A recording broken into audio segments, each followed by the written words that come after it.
বিচারপতি কালামানিক এই যে দেখতেছেন, তাকে নাকি লাথি মেরে তার একটি অন্ডকোষ ছিঁড়ে ফেলানো হয়েছে। বর্তমানে সে আইসিইউতে ভর্তি। অথচ এই কালামানিক কিছুদিন আগেও কত দাপট তার, আমাকে রাবিশ কথা বলবেন না, আমাকে কিন্তু আপনি উত্তেজিত করে ফেলেছেন।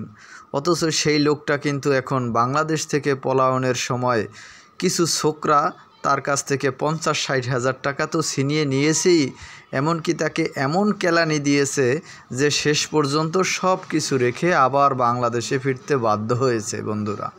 অথচ এই লোকটাই কিছুদিন আগে বলছিল যে চরমোনাইর পীর সাহেব বা আব্বাসী তারা নাকি সবচেয়ে বড় ধান্দাবাজ পীর, এমনকি তারা যদি স্বাধীনতার পরেও জন্মগ্রহণ করে তাও নাকি তারা রাজাকার।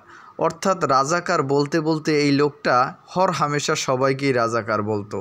আপনারা জানেন যে সাঈদীর যে ফাঁসির রায় হয়েছিল সেই জামাতকে নিশ্চিহ্ন করে দেওয়া, এমনকি সাঈদীর ফাঁসি সব কিছুর রায়ের ক্ষেত্রে এই কালামানিকের ছিল সবচেয়ে বড় অবদান।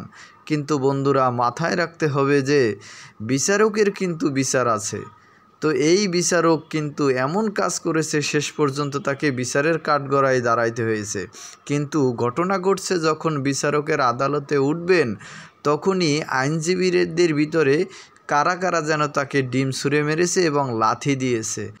তো একটা লাথি গিয়ে তার অন্ডকোষের উপর পড়ে এবং 2টা অন্ডকোষের ভিতর থেকে বাম সাইডের অন্ডকোষটা নাকি তার ফেটে গেছে।